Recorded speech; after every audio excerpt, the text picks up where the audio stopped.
నమస్కారం. న్యూస్ విజన్కు స్వాగతం. ముందుగా వార్తల్లోని ముఖ్యాంశాలు.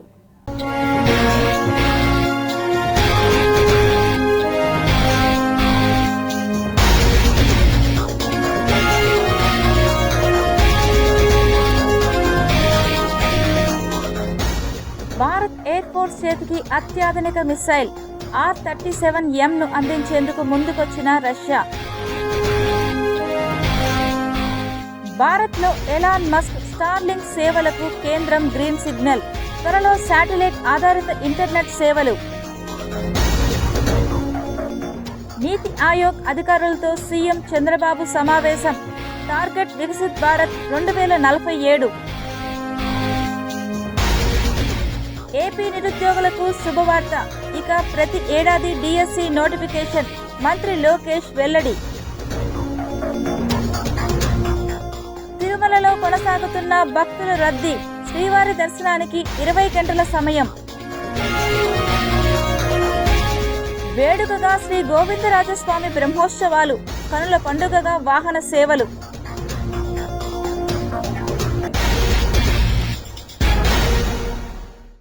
వికసిత్ భారత్ 2047 లక్ష్యంగా నగరాలను ఆధారంగా చేసుకుని నీతి ఆయోగ్ ఆర్థిక ప్రణాళికలు రచిస్తోంది. అందుకు ప్రాథమిక కసరత్తు ఇప్పటికే పూర్తి చేసిన నీతి ఆయోగ్ అధికారులతో సీఎం చంద్రబాబు సమావేశమయ్యారు. 8 జిల్లాలతో పాటు విశాఖ ఎకనామిక్ రీజియన్ను అభివృద్ధి చేయాలని నిర్ణయించారు. అంతేకాదు విశాఖను మరో ముంబైలా తీర్చిదిద్దే విధంగా ప్రణాళికాబద్ధంగా ముందుకెళ్లాలని అధికారులకు సీఎం దిశానిర్దేశం చేశారు. ఇటు 20 లక్షల మందికి వర్క్ ఫ్రం హోం కల్పించేలా ముందుకెళ్లాలన్నారు చంద్రబాబు. అలాగే విజయనగరం, శ్రీకాకుళం, అనకాపల్లి, కాకినాడ, తూర్పు గోదావరి, అల్లూరి సీతారామరాజు, మన్యం సహా 8 జిల్లాల్లో ఆర్థిక కార్యకలాపాలు పెరిగేలా ప్రణాళికలు సిద్ధం చేయాలని అధికారులను ఆదేశించారు. అంతేకాదు పలు ప్రాజెక్టుల కోసం 1,00,000 ఎకరాలను గుర్తించాలన్నారు. ఇటు మూలపేట నుంచి విశాఖపట్నం, విశాఖపట్నం నుంచి కాకినాడ మధ్య బీచ్ రోడ్లను అభివృద్ధి చేసి జాతీయ రహదారికి అనుసంధానం చేయాలన్నారు. రాష్ట్ర వ్యాప్తంగా 6 పోర్టులు, 17 వ్యవసాయ క్షేత్రాలు, 6 సర్వీస్ హబ్స్, 12 పర్యాటక హబ్స్ను డెవలప్ చేయాలని నిర్దేశించారు. వచ్చే 7 ఏళ్లలో ఐటీ రంగంలో కనీసం 4 నుంచి 5 లక్షల ఉద్యోగాల కల్పన జరిగేలా ముందుకెళ్తామన్నారు.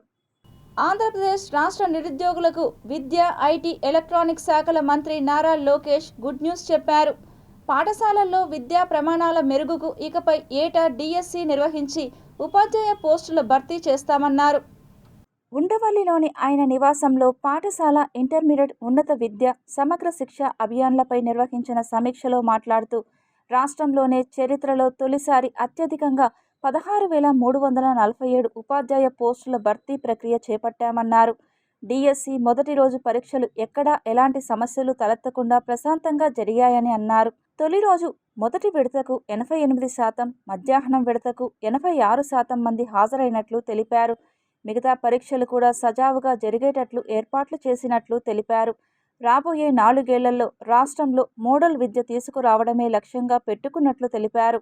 అలాగే గతంలో ఎన్నడూ లేని విధంగా అత్యధిక మంది ఉపాధ్యాయులకు పదోన్నతులు కల్పించామని, ఉపాధ్యాయుల బదిలీలు సైతం పారదర్శకంగా నిర్వహిస్తున్నామన్నారు. మంత్రి లోకేష్ ఇంకా ఈ విధంగా మాట్లాడారు. రాబోయే 3 ఏళ్లలో అక్షరాస్యతలో దేశంలోని మొదటి 3 రాష్ట్రాల్లో ఒకటిగా ఏపీ ఉండబోతోందని అన్నారు. తిరుపతి శ్రీ గోవిందరాజస్వామి బ్రహ్మోత్సవాల్లో 6వ రోజైన శనివారం ఉదయం 7 గంటలకు శ్రీ గోవిందరాజస్వామి వారు హనుమంత వాహనంపై భక్తులకు అభయమిచ్చారు. భక్తజన బృందాల చెక్క భజనలు, కోలాటాలు, మంగళ వాయిద్యాల నడుమ అత్యంత వైభవంగా జరిగింది. భక్తులు అడుగడుగునా కర్పూర హారతులు సమర్పించి స్వామివారిని దర్శించుకున్నారు. త్రేతాయుగంలో రామ భక్తునిగా ప్రసిద్ధిగాంచిన వాడు హనుమంతుడు. రాముడు భక్తాగ్రగణ్యుడైన హనుమకు ఆత్మతత్వాన్ని బోధించినట్టు ప్రాచీన వాజ్మయం నుండి తెలుస్తోంది. బుద్ధి, బలము, యశస్సు, ధైర్యం, నిర్భయత్వం, ఆరోగ్యం, అజాడ్యం, వక్తృత్వం హనుమంతుని స్మరిస్తే లభిస్తాయి. శరణాగతికి ప్రతీకగా స్వామివారు హనుమంత వాహనంపై ఊరేగుతారు. అనంతరం ఉదయం 10 గంటల నుండి 11 గంటల వరకు స్వామి అమ్మవార్లకు స్వపన తిరుమంజనం వేడుకగా నిర్వహించారు. ఇందులో పాలు, పెరుగు, తేనె, చందనం, కొబ్బరి నీళ్లతో అభిషేకం చేశారు. మధ్యాహ్నం 3 గంటలకు వసంతోత్సవం వైభవంగా జరగనుంది. అనంతరం శ్రీవారు బంగారు తిరుచిపై 4 మాడ వీధుల్లో విహరించారు. రాత్రి 7 గంటలకు గజవాహనంపై స్వామివారు భక్తులకు దర్శనమిచ్చారు. వాహన సేవలో తిరుమల శ్రీ శ్రీ శ్రీ పెద్దజీయర్ స్వామి, శ్రీ శ్రీ శ్రీ చిన్నజీయర్ స్వామి, ఆలయ డిప్యూటీ ఈవో విఆర్ శాంతి, ఏఈఓ మునికృష్ణారెడ్డి, విశేష సంఖ్యలో భక్తులు, శ్రీవారి సేవకులు పాల్గొన్నారు.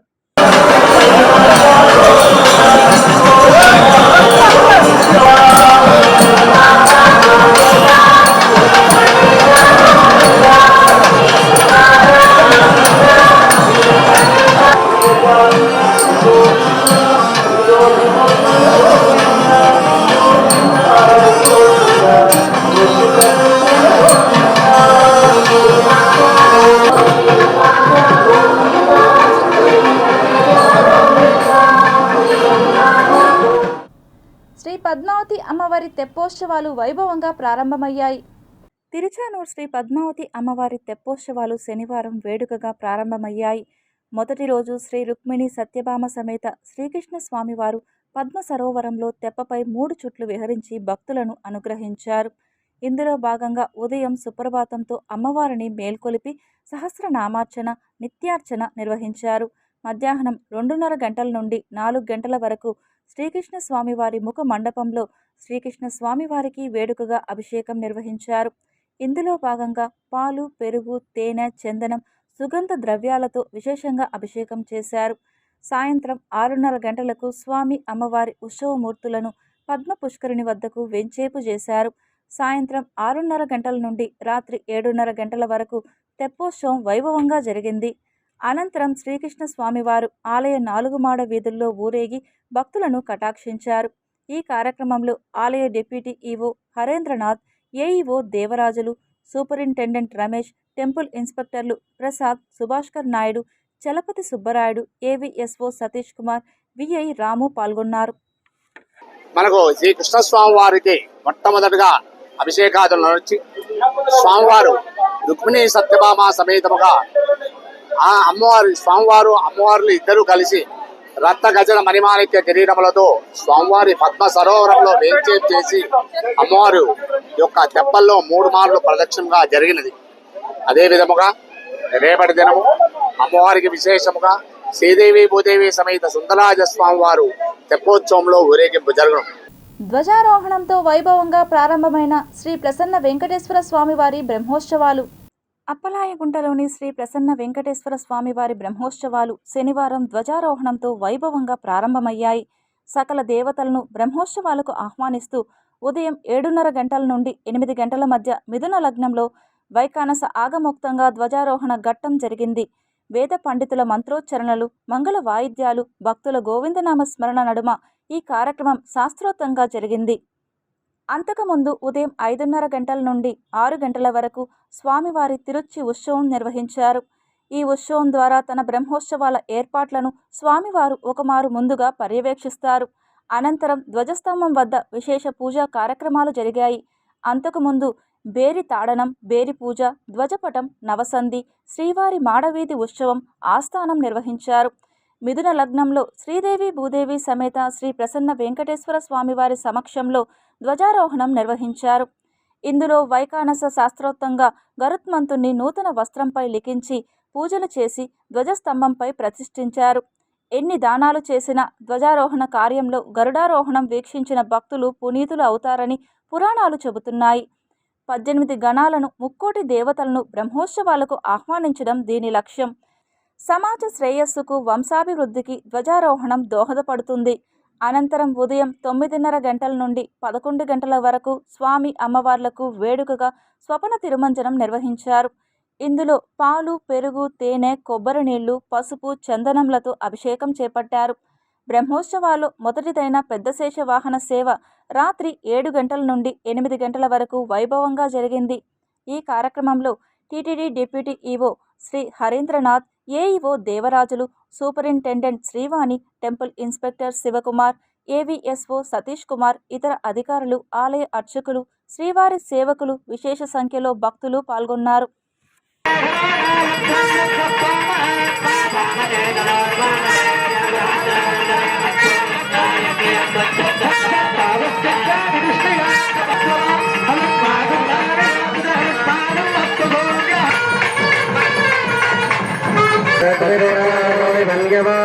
ध्रुवागाधस्वन्दते कृष्णार्यत्परमं परम् इदद्दाङ्गाय कल्याणनिधये निधयेऽर्पिना श्रीवेङ्कटनिवासाय श्रीनिवासाय मङ्गलम्। శ్రీవారి మెట్టు మార్గం ద్వారా కాలినడకన వెళ్లే దివ్య దర్శనం భక్తులకు టోకెన్లను అక్కడే జారీ చేయడం వల్ల భక్తులు అసౌకర్యానికి గురవుతున్నారనే ఫిర్యాదులు రావడంతో భూదేవి కాంప్లెక్స్కు తాత్కాలికంగా మార్చడం జరిగిందని ఈవో శ్యామలారావు తెలిపారు. శ్రీవారి మెట్టు మార్గం ద్వారా కాలినడకన వెళ్లే భక్తులకు అలిపిరి భూదేవి కాంప్లెక్స్లో రోజుకు సరాసరి 5,000 టోకెన్లు జారీ చేస్తున్నామన్నారు. అలిపిరిలో పటిష్టంగా టోకెన్ల జారీ యంత్రాంగం, భక్తులకు సౌకర్యవంతంగా రవాణా సౌకర్యం, భద్రత ఉందని ఈవో తెలిపారు. శ్రీనివాస మంగాపురంలో టోకెన్లు జారీ చేసేందుకు ఆర్కియాలజీ శాఖ అనుమతులు రాగానే అక్కడ టోకెన్లు జారీ చేస్తామన్నారు. కాలినడకన శ్రీవారి మెట్టుకు వెళ్లేందుకు భూదేవి కాంప్లెక్స్లో టోకెన్లు పొందేందుకు వచ్చిన భక్తులతో టీటీడీ ఈవో మాట్లాడారు. దివ్య దర్శనం భక్తులకు టోకెన్లు జారీలో ఏదైనా ఇబ్బందులు ఉన్నాయా అని భక్తులను అడుగగా భక్తులు సంతృప్తిని వ్యక్తం చేశారని తెలిపారు. భక్తులందరూ కూడా చాలా ఇబ్బందులు పడుతున్నారు. అక్కడ ప్రాపర్గా వాళ్ళకి ఫెసిలిటీస్ లేవు, ట్రాన్స్పోర్ట్ ఇబ్బందులు పడుతున్నారు. కొంతమంది ఆటో వాళ్ళు కూడా ఇబ్బంది పెడుతున్నారు అనేది కంప్లైంట్స్ రావడం జరిగింది. ఇవన్నిటిని దృష్టిలో పెట్టుకుని ఈ కౌంటర్స్ని భూదేవి కాంప్లెక్స్కి మేము మార్చడం జరిగింది. భూదేవి కాంప్లెక్స్లో సాయంత్రం 5 గంటలకి అందరికీ కూడా టోకెన్లు ఇవ్వడం జరుగుతుంది. నిన్నటి నుంచి మొదలెట్టాము. నిన్నటి నుంచి టోకెన్లు ఇవ్వడం మొదలెట్టాము. సుమారుగా ఈరోజు 5,000 దాకా టోకెన్లు ఇవ్వడం జరుగుతుంది. భక్తులందరూ కూడా చాలా సంతోషం వ్యక్తపరుస్తున్నారు. ఇక్కడైతే మంచి ఫెసిలిటీస్ ఉన్నాయి. ఇక్కడ నుంచి ట్రాన్స్పోర్ట్ కూడా వాళ్ళకి ఇబ్బంది లేదు. ప్రస్తుతానికైతే ఇది టెంపరీగా నడుపుతున్నాము. మాకు శ్రీవారి మెట్టు దగ్గర అలివేలి మంగాపురం శ్రీనివాస మంగాపురం దగ్గర అక్కడ కౌంటర్ ఒకటి మనం మొదలు పెట్టాలనుకున్నాము. శ్రీనివాస మంగాపురంలో మనకి ఆర్కియాలజీ నుంచి పర్మిషన్ రావాలి. ఆ పర్మిషన్ వచ్చిన తర్వాత అక్కడ పర్మనెంట్గా చేయడానికి మేము ఫెసిలిటీ ఏర్పాటు చేస్తాం. తిరుమలలో భక్తుల రద్దీ ఏమాత్రం తగ్గడం లేదు. శనివారం కావడంతో భక్తుల రద్దీ మరింతగా పెరిగింది. గత నెల 15వ తేదీ నుంచి ఒక్కసారిగా భక్తుల రద్దీ పెరిగింది. సిఫార్సు లేఖలను అనుమతించడంతో పాటు వేసవి సెలవులు ముగియనుండడంతో భక్తులు అధిక సంఖ్యలో తిరుమలకు చేరుకుంటున్నారు. అదే సమయంలో అన్ని కంపార్ట్మెంట్లు నిండిపోయి బయట వరకు క్యూలైన్లు విస్తరించి ఉన్నాయి. గంటల కొద్దీ స్వామివారి దర్శన సమయం పడుతుంది. అయితే క్యూలైన్లో ఉన్న భక్తులు ఇబ్బందులు పడకుండా అవసరమైన అన్ని చర్యలు తీసుకుంటున్నామని, భక్తులు కూడా తమకు సహకరించాలని తిరుమల తిరుపతి దేవస్థానం అధికారులు కోరుతున్నారు. ఈరోజు తిరుమలలోని వైకుంఠం క్యూ కాంప్లెక్స్లోని అన్ని కంపార్ట్మెంట్లలో భక్తులు నిండిపోయారు. బయట శిలాతోరణం వరకు భక్తుల క్యూలైన్ విస్తరించింది.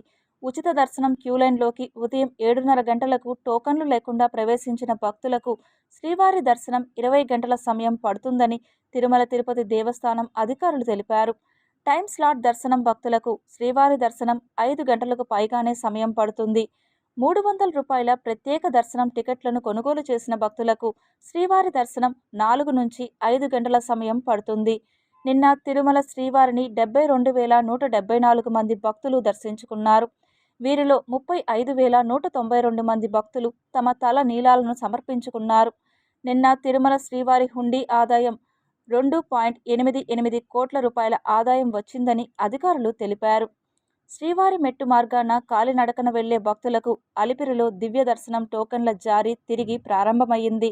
తిరుమల శ్రీవారి దర్శనార్థం శ్రీవారి మెట్టు మార్గాన కాలినడకన వెళ్లే భక్తులకు శుక్రవారం సాయంత్రం నుండి అలిపిరి భూదేవి కాంప్లెక్స్లో దివ్య దర్శనం టోకెన్ల జారీని టీటీడీ ప్రారంభమైందని అధికారులు తెలిపారు.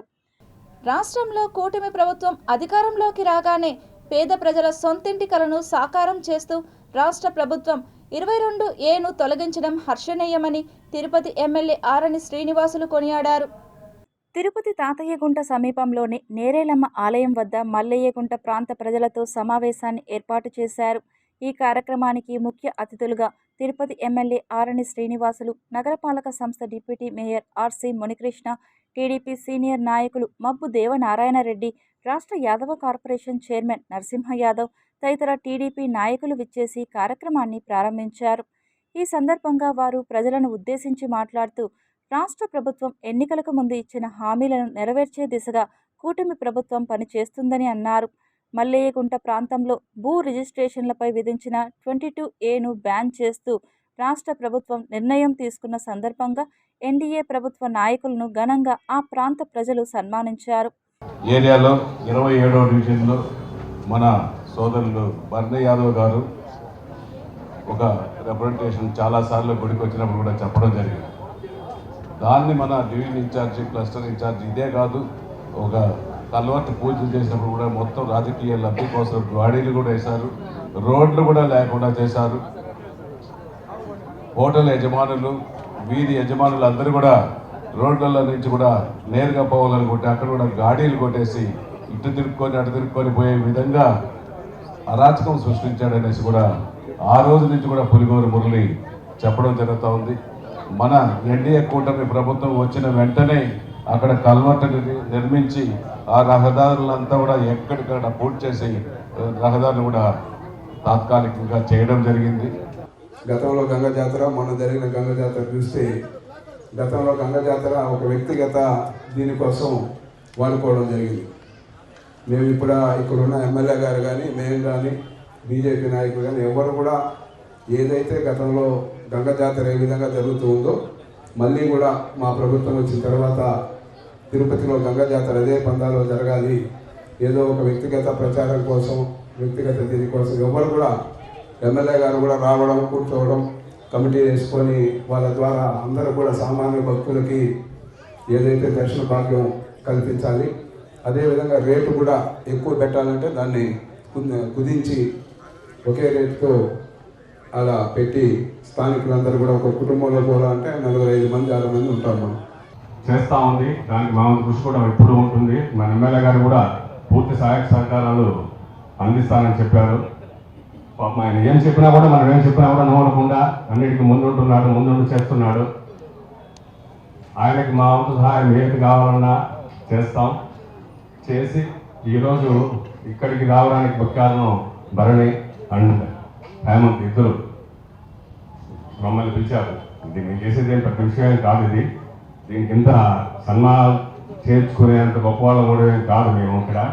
కానీ వాళ్ళు ఏదో పిలిచారని చెప్పేసి రావడం జరిగింది. ప్రపంచవ్యాప్తంగా ముస్లిం సోదరులు వారి కుటుంబాలతో కలిసి భక్తి శ్రద్ధలతో జరుపుకునే బక్రీద్ పండుగను తిరుపతి ఈద్గా మైదానంలో ప్రజాప్రతినిధుల మధ్య ఘనంగా జరుపుకున్నారు. బక్రీద్ పండుగ నాడు మాంసాన్ని సొంత వారికి, బంధువులకు, బయట వాళ్లకు దానం చేసి వారిని సంతృప్తిపరచడం ఎంతో కాలంగా కొనసాగుతున్నదని ఈ భారీ నమాజ్ కార్యక్రమానికి హాజరైన ప్రజాప్రతినిధులు కొనియాడారు.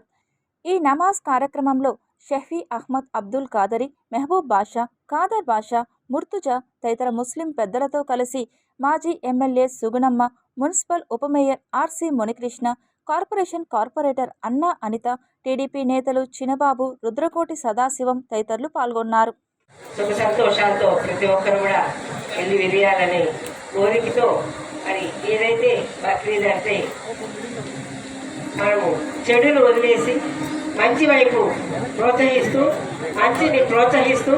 మంచిగా ఉండడమే ఈ సమాజం మనం చేసేటువంటి ఒక మేలని తెలుసుకోవాల్సిన అవసరం ఈ రోజు ఉంది.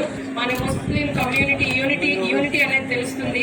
అందరినీ కలుపుకోవాలి, అందరూ ఒక్కటే, పేద, ఇంట్లో వాళ్ళు, బంధువులు, మనమందరూ ఒక్కటే అనే నీతిని ముందుకు తీసుకెళ్తుంది ఈ బక్రీద్ పండుగ. ఈ సందర్భంగా నాకు చాలా ఆనందంగా ఉంది. మనం అందరం కలిసి ఈ పండుగ వాతావరణంలో కలుపుకోవడం. అందులోనూ మీరు ఎవరైతే మన ముస్లిమ్స్ ఉన్నారో ప్రతిసారి మాలాంటి వాళ్ళ దగ్గరికి వచ్చినప్పుడు మేమే మీకు గొర్రెలను కానీ పొట్టేళ్ళు కానీ ఒకప్పట్లో మేమే సప్లై చేసేది. లేబర్ కోడ్ల రద్దుకై జూలై 9న దేశవ్యాప్త సమ్మెను జయప్రదం చేయాలని సిఐటియు నాయకులు కందారపు మురళి పిలుపునిచ్చారు. దేశంలోని మోడీ ప్రభుత్వం కార్మిక చట్టాలు రద్దు చేసి లేబర్ కోడ్లుగా మార్చిందని, కార్మికులు పోరాడి సాధించుకున్న అనేక హక్కులు రద్దు చేయబడ్డాయని, లేబర్ కోడ్ల అమలుకు రాష్ట్రంలోని కూటమి ప్రభుత్వం పూనుకోవడం దారుణమని రాష్ట్ర ప్రభుత్వంపై మండిపడ్డారు. కార్మికులు పోరాడి సాధించుకున్న 8 గంటల పని విధానాన్ని రద్దు చేయడాన్ని కందారపు మురళి తప్పుపట్టారు. ఆంధ్రప్రదేశ్ రాష్ట్రంలో కనీస వేతనాలు నిర్ణయించి 13 సంవత్సరాలు అయ్యిందని, షెడ్యూల్డ్ పరిశ్రమలో పనిచేసే లక్షలాది మంది కార్మికులకు వేతనాలు పెంచి 15 సంవత్సరాలు గడిచిందని పేర్కొన్నారు. కార్మికుల వేతనాలు పెంచడంలో లేని శ్రద్ధ, పని గంటలు పెంచడంలో చంద్రబాబు ప్రభుత్వం పోటీ పడడం అన్యాయమని రాష్ట్ర ప్రభుత్వ తీరుపై ఆయన ఆగ్రహం వ్యక్తం చేశారు. కూటమి పార్టీల్లో చేరికలపైన 3 పార్టీల్లో కొత్త చర్చ మొదలైంది. ఇదే సమయంలో ఎమ్మెల్యేలపైన సర్వేలు, నివేదికలు వ్యతిరేకంగా వస్తున్నాయి. దీంతో కూటమి పార్టీల అధినేతలు అప్రమత్తమయ్యారు. అనూహ్య నిర్ణయం తీసుకున్నారు. కూటమి పార్టీల అధినేతలు ఒకే సమయంలో తమ కేడర్కు కీలక ఆదేశాలు ఇచ్చారు. తాజాగా జరిగిన మహానాడులో ముఖ్యమంత్రి చంద్రబాబు పార్టీలో కోవర్టులు ఉన్నారని, తమ అజెండా పూర్తి చేసుకునేందుకు ప్రయత్నిస్తున్నారని వ్యాఖ్యానించారు. ఆ తరువాత పార్టీలో వైసీపీ నేతల చేరికలపైన భిన్నాభిప్రాయాలు వ్యక్తమవుతున్నాయి. ఇక క్షేత్రస్థాయిలో ఎమ్మెల్యేలపైన పెద్ద ఎత్తున నెగిటివ్ ఫీడ్బ్యాక్ వస్తోంది. పవన్ సైతం తమ పార్టీ ఎమ్మెల్యేల పనితీరుపైన సర్వేకు నిర్ణయించారు. ఇక పార్టీలో చేరికల ద్వారా వస్తున్న సమస్యలపైన అప్రమత్తమైన టీడీపీ అధినాయకత్వం తాజాగా కీలక ఆదేశాలు ఇచ్చింది. దీనికి ముందే జనసేన తమ పార్టీ నేతలు ఎవరు లైన్ దాటినా కఠిన చర్యలు ఉంటాయని హెచ్చరించింది. తాజాగా టీడీపీ అధినాయకత్వం పార్టీలో చేరికలపైన కీలక ప్రకటన చేసింది. పార్టీలో చేరికల విషయంలో వారి గురించి పార్టీ కేంద్ర నాయకత్వానికి సమాచారం ఇవ్వాలని పార్టీ రాష్ట్ర అధ్యక్షుడు పల్లా శ్రీనివాసరావు ఆదేశించారు. వారి గురించి పార్టీ పూర్తిగా విచారణ చేసిన తర్వాత చేరికలను ఆమోదం తెలుపుతుందని వెల్లడించారు. ఈ విషయాన్ని పార్టీలోని అన్ని హోదాల్లో ఉన్న నాయకులు గుర్తించాలని స్పష్టం చేశారు. దీని ద్వారా నియోజకవర్గ స్థాయిలో జరుగుతున్న చేరికల ద్వారా కూటమి నేతల మధ్య భేదాభిప్రాయాలు వస్తున్నట్లు గుర్తించారు.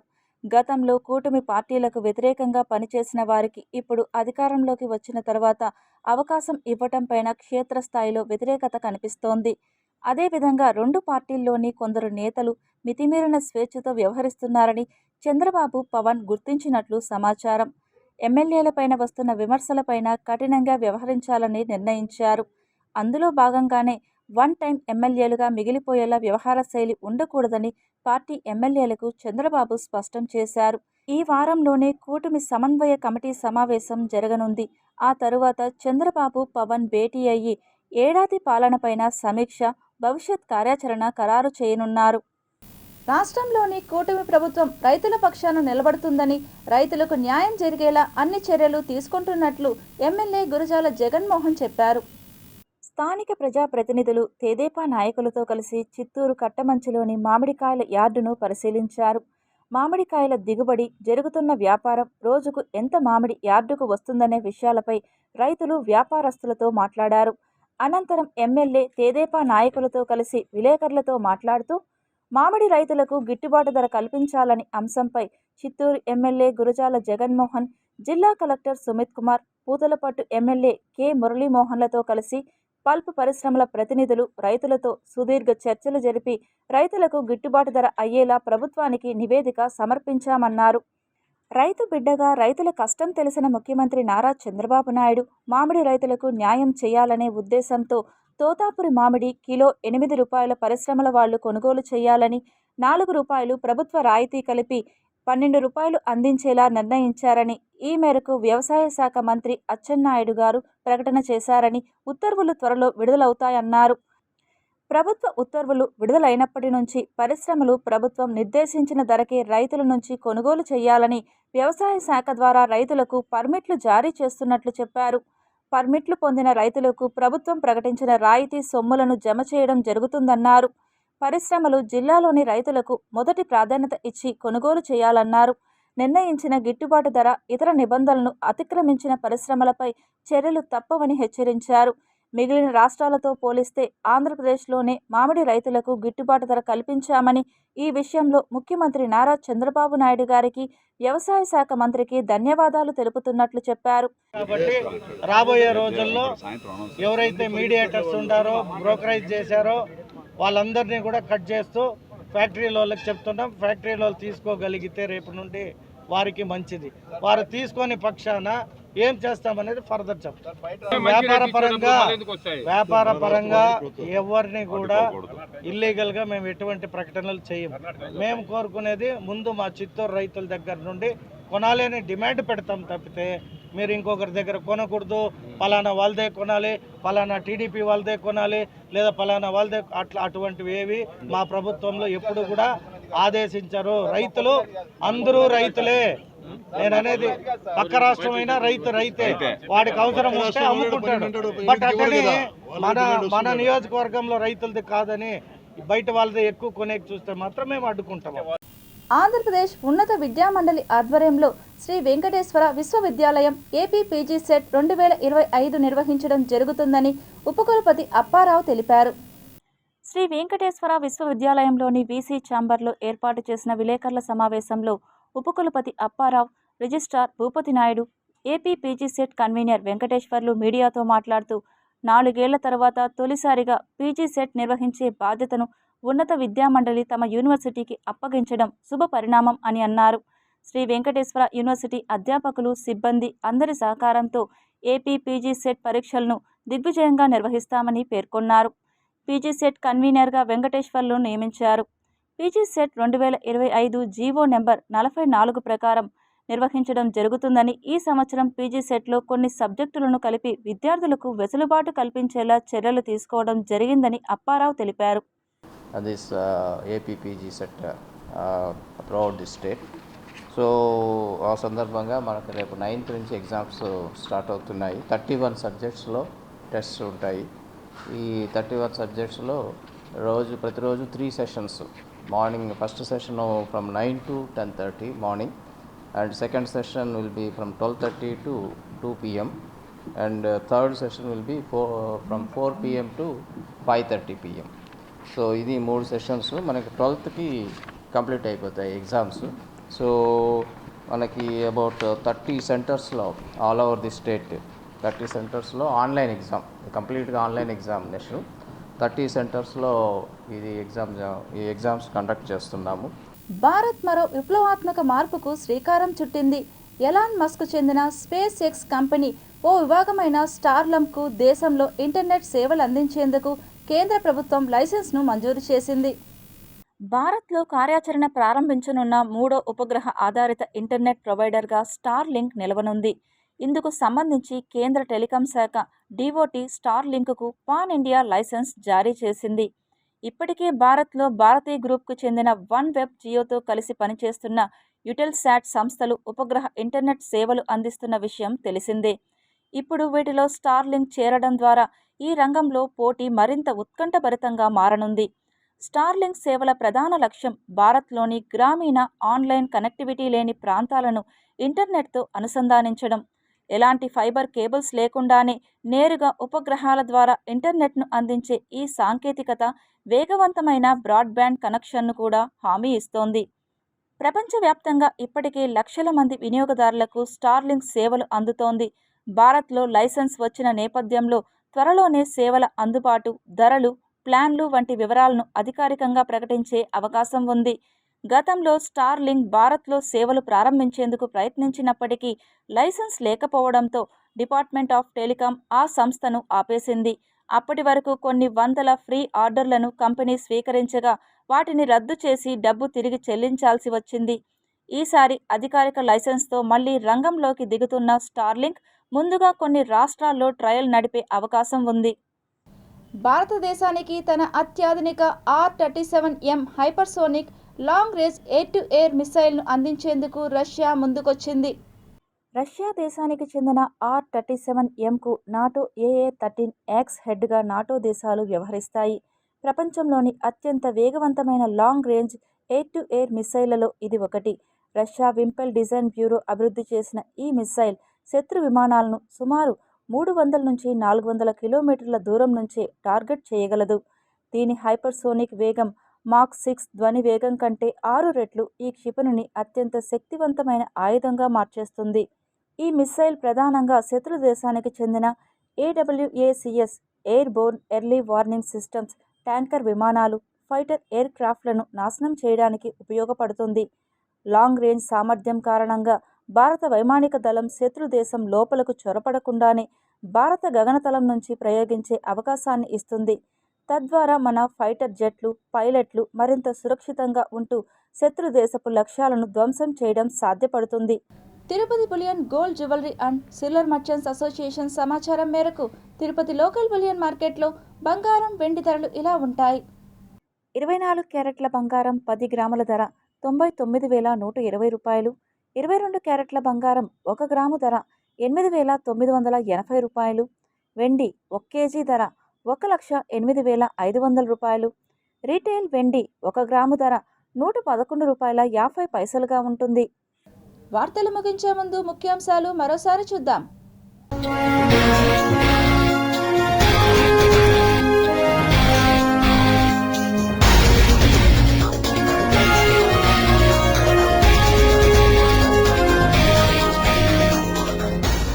భారత్ ఎయిర్ ఫోర్స్ చేతికి అత్యాధునిక మిసైల్ R-37M అందించేందుకు ముందుకొచ్చిన రష్యా. భారత్లో ఎలాన్ మస్క్ స్టార్లింక్ సేవలకు కేంద్రం గ్రీన్ సిగ్నల్. త్వరలో శాటిలైట్ ఆధారిత ఇంటర్నెట్ సేవలు. నీతి ఆయోగ్ అధికారులతో సీఎం చంద్రబాబు సమావేశం. టార్గెట్ వికసిత్ భారత్ 2047. ఏపీ నిరుద్యోగులకు శుభవార్త. ఇక ప్రతి ఏడాది డిఎస్సి నోటిఫికేషన్. మంత్రి లోకేష్ వెల్లడి. తిరుమలలో కొనసాగుతున్న భక్తుల రద్దీ. శ్రీవారి దర్శనానికి 20 గంటల సమయం. వేడుకగా శ్రీ గోవిందరాజస్వామి బ్రహ్మోత్సవాలు. కనుల పండుగగా వాహన సేవలు.